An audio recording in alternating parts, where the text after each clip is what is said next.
जय माता दी।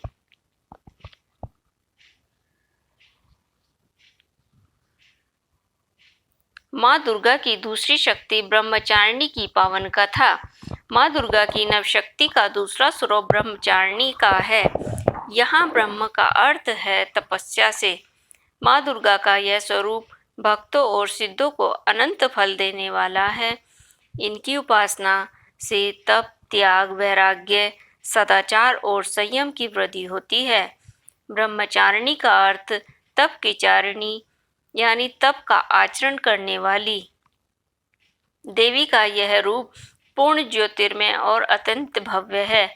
इस देवी के दाएं हाथ में जप की माला है और बाएं हाथ में कमंडल धारण किए हुए हैं।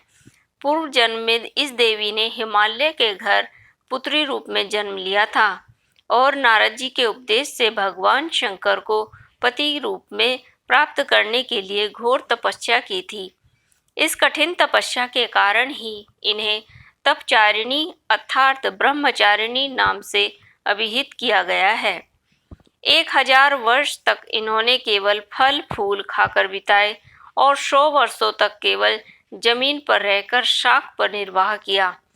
कुछ दिनों तक कठिन उपवास रखे और खुले आकाश के नीचे वर्षा और धूप के घोर कष्ट सहे। 3000 वर्षों तक टूटे हुए बिलपत्र खाए और भगवान शंकर की आराधना करती रही। इसके बाद तो उन्होंने सूखे बिलपत्र खाना भी छोड़ दिए। कई हजार वर्षों तक निर्जल और निराहार रहकर तपस्या करती रही। पत्तों को खाना छोड़ देने के कारण ही इनका नाम अपर्णा नाम पड़ गया। कठिन तपस्या के कारण देवी का शरीर एकदम क्षीण हो गया। देवता, ऋषि, सिद्धगण, मुनि ने सभी ने ब्रह्मचारिणी की तपस्या को अभूतपूर्व पुण्य कृत्य बताया, सराहना की और कहा, हे देवी, आज तक किसी ने इस तरह की कठोर तपस्या नहीं की। यह तुम्ही से संभव थी।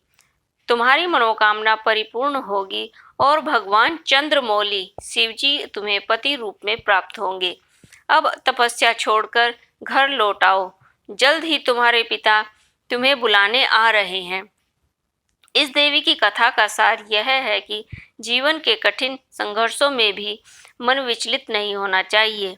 माँ ब्रह्मचारिणी देवी की कृपा से सर्व सिद्धि प्राप्त होती है। दुर्गा पूजा के दूसरे दिन देवी के इसी रूप की उपासना की जाती है। बोलो दुर्गा माता की सदा ही जय।